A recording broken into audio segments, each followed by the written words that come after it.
सीतापुर गांव बहुत ही ज़्यादा खुशहाल और हरा भरा गांव था।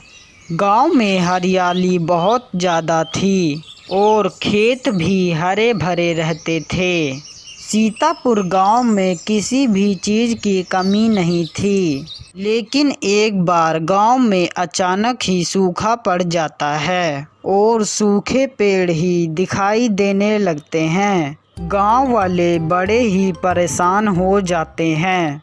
रामू से रानी बोलती है कि गांव में पानी की एक बूंद तक नहीं बची है और खाना कैसे बनाऊं? जाओ पास वाले गांव से पानी भर कर ले आओ। हाँ, तुम सही कह रही हो रानी। लगता है दूसरे गांव ही जाना पड़ेगा पानी लेने।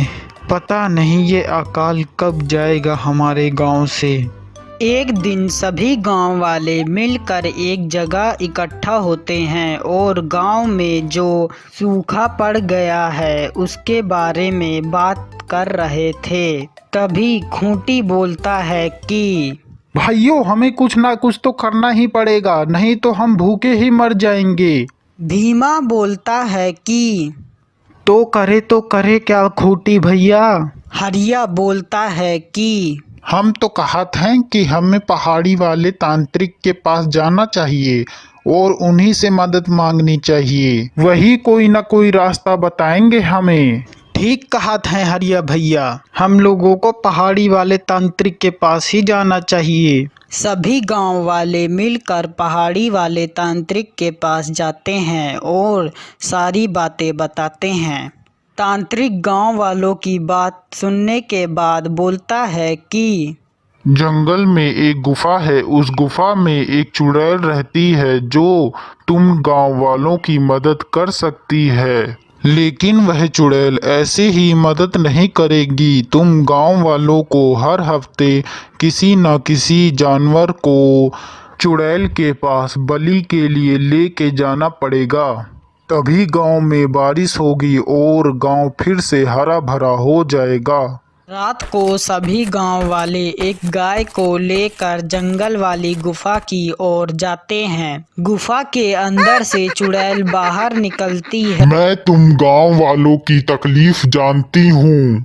मैं तुम गांव वालों की मदद करूंगी, लेकिन तुम गांव वालों को मुझे हर हफ्ते एक जानवर यहाँ मेरे पास छोड़ के जाना पड़ेगा। ठीक है, हम हर हफ्ते एक जानवर को दे दिया करेंगे। फिर गांव वाले अपने साथ लाए हुए गाय को चुड़ैल के पास छोड़कर चले जाते हैं। अगली सुबह गांव वाले देखते हैं कि गांव में बारिश हो रही है और खेत हरे भरे हो गए हैं।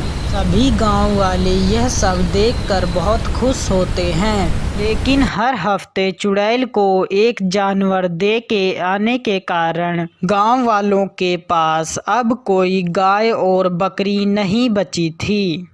एक दिन सभी गांव वाले इकट्ठा होते हैं और चुड़ैल के इस आतंक से कैसे बचें इस बारे में बात कर रहे होते हैं। भाइयों, हमें कुछ ना कुछ तो करना ही पड़ेगा, नहीं तो यह चुड़ैल हमारे गांव में फिर से अकाल ला देगी।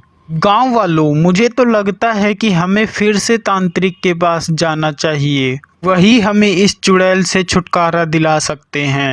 गांव वाले भीमा के कहने पर तांत्रिक के पास जाते हैं और तांत्रिक से चुड़ैल से पीछा छुड़ाने के लिए मदद मांगते हैं।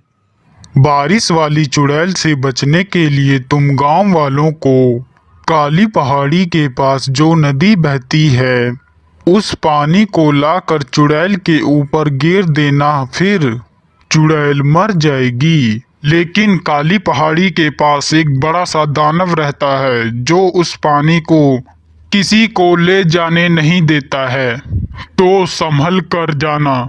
सभी गांव वाले काली पहाड़ी के पास जाते हैं। वहां पर गांव वालों को एक बहुत ही बड़ा दानव दिखता है, जिसको देखकर गांव वाले डर जाते हैं। लेकिन वह दानव थोड़ा सा मूर्ख था। दानव जी, हम आपको खाने के लिए बहुत सारा खाना देंगे। आप हमें बस ये नदी का पानी ले लेने दीजिए और कुछ नहीं चाहिए। फिर हरिया नदी में से पानी भर कर जाने लगता है। तभी अरे मेरा खाना कहाँ है? हम अभी जाकर लेकर आते हैं। फिर गांव वाले चुड़ैल वाली गुफा के पास जाते हैं और चुड़ैल के ऊपर काली नदी का पानी फेंक देते हैं।